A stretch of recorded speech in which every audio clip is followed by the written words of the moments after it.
Fala galera, beleza? Bem-vindos ao canal O Gerador de Riqueza, Felipe por aqui, eu espero que todos estejam muito bem.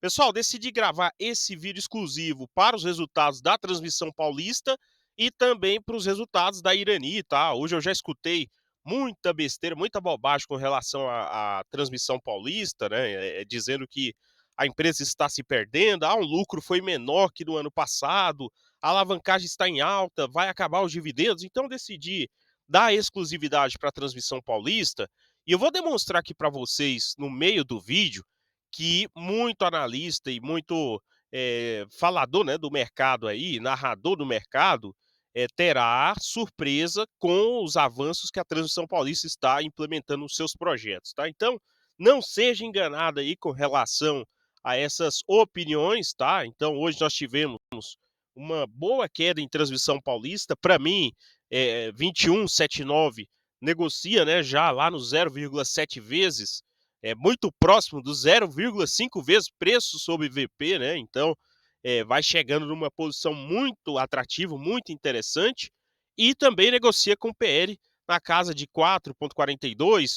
Olhando agora esse lucro menor, deve vir para casa aí dos 5 vezes e meia, 6 vezes, nada muito superior a isso em relação à ISA Brasil.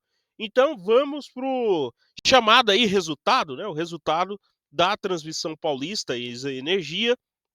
Nós tivemos uma receita líquida de um pouco mais de 1 bilhão, um pouco menor, né, em relação lá ao segundo trimestre do ano de 2024, cerca de 90 milhões menor com relação lá, isso daria aí cerca de 7% menor, e um lucro ajustado na casa de 255 milhões versus 425 milhões no segundo trimestre de 2024, daria uma queda aí de em torno de 39%, né, em relação lá ao segundo trimestre de 2024.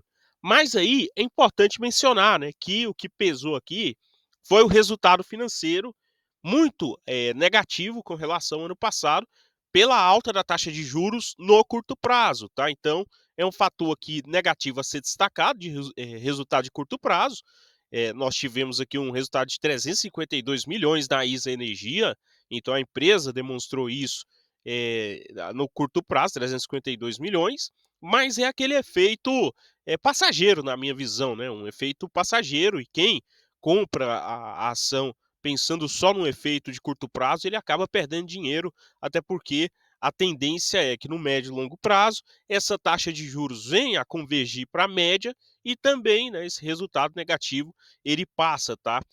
Foi falado muito também sobre outra questão, que é a questão do RBSE, tá? Então, mas em compensação, acho que as informações que nós já temos aí são essenciais, tá?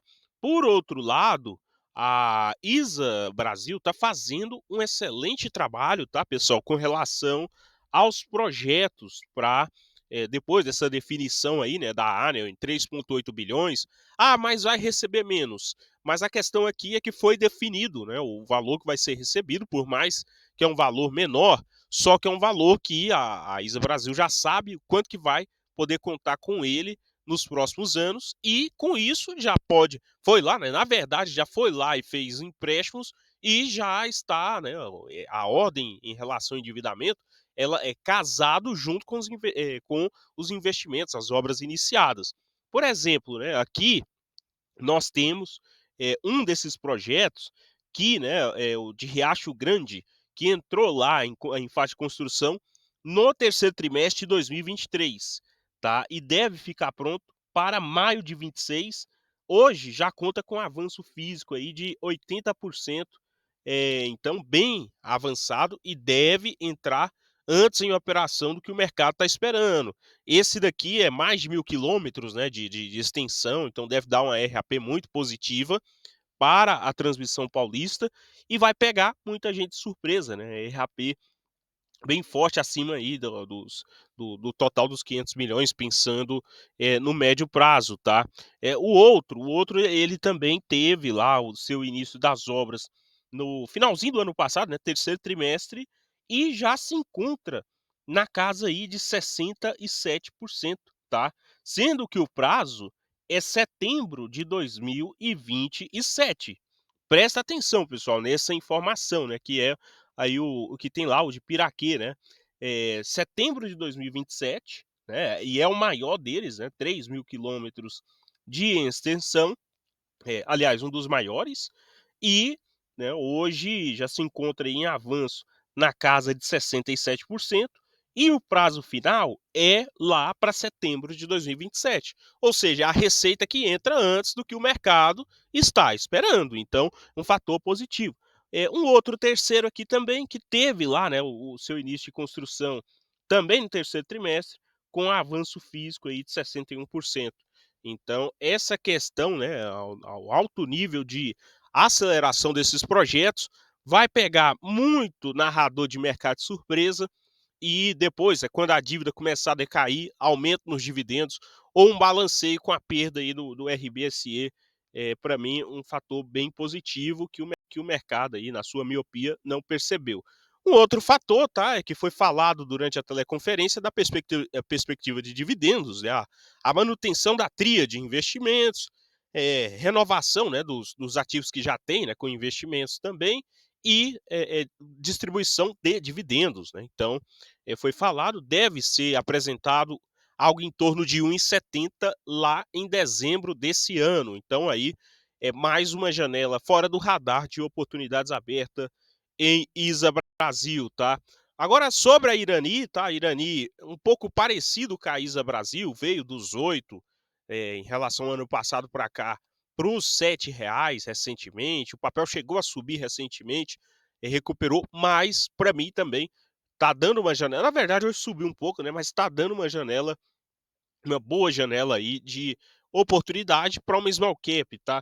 Negociar uma vez, 0,25 preço sobre valor de patrimônio, então paga dividendo trimestral, pode pagar um dividendo adicional, não está emperrada, né, com, aí a questão de falta de fluxo de caixa, alavancagem e tudo mais, pelo contrário, não sofre tanto com tarifaço, então um ativo que para mim, está assim no radar também, por mais que já é uma posição ali na carteira, né, e negocia a 4,65 vezes o PL. Esse PL aqui pode ficar até mais abaixo na hora aqui da atualização, com relação a esse resultado do segundo trimestre de 2025, tá.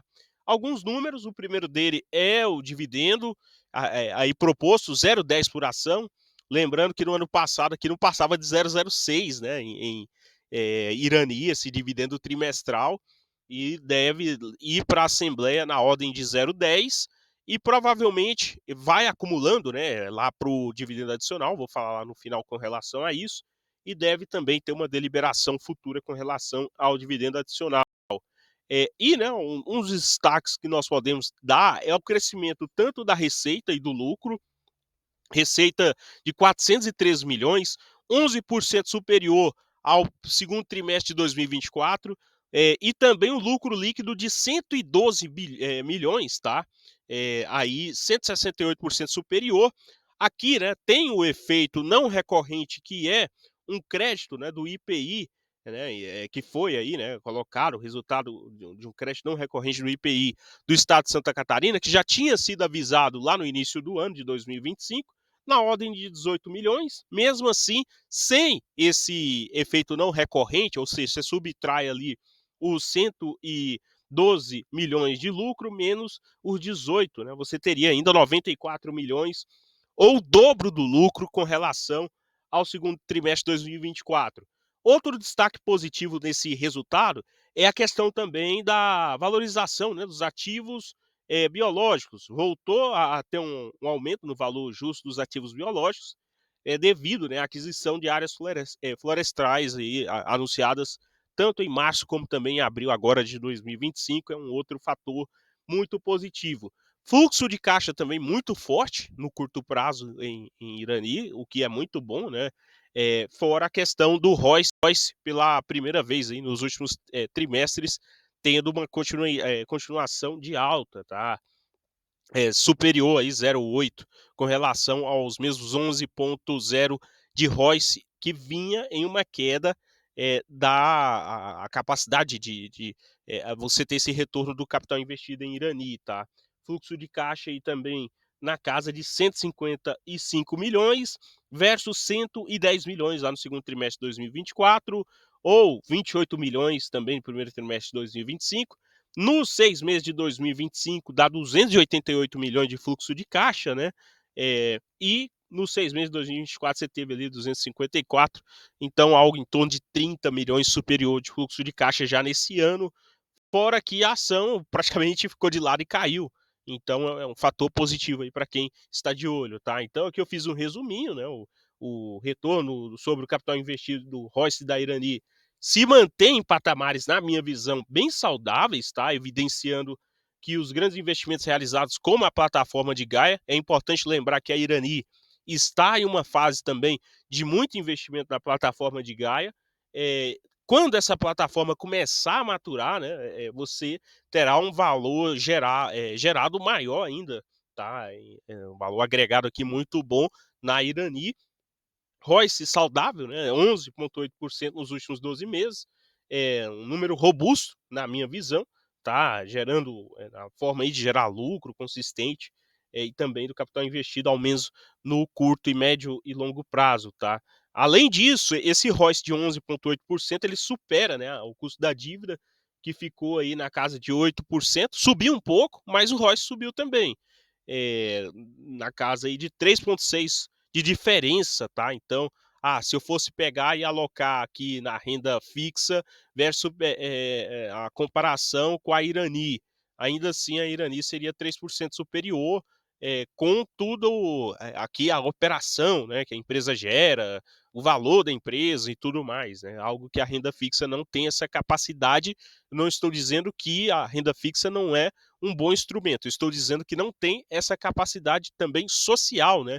E de geração de retorno ao acionista que uma empresa detém no longo prazo, tá? Então, são fatores aí a serem destacados: fluxo de caixa, endividamento, cresceu mais controlado, não tão um crescimento como outras small caps. Para mim, tudo isso é positivo, claro, né? Sempre com esses fatores. Agora, sobre a dúvida, teremos dividendos adicionais em Irani?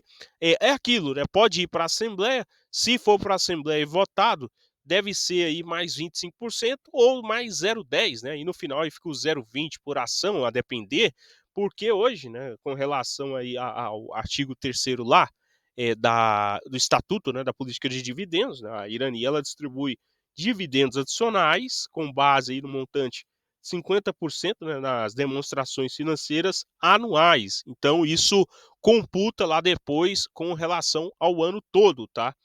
Da companhia. E também é necessário, né, para isso acontecer, alavancagem operacional, utilizando aí o fator dívida líquida sobre EBITDA no índice igual ou inferior a 2,5 vezes, né? Então, hoje está em 2,31 vezes. Agora, se esse endividamento for superior a 2,5 vezes no terceiro ou quarto trimestre, aí você já não tem essa capacidade de dividendo adicional para os próximos trimestres, pelo menos, e na computação lá para o fechamento de 2025. Então, eu espero também que isso seja anunciado aí em um próximo comunicado ao mercado. Então, pessoal, esse é o vídeo, tá?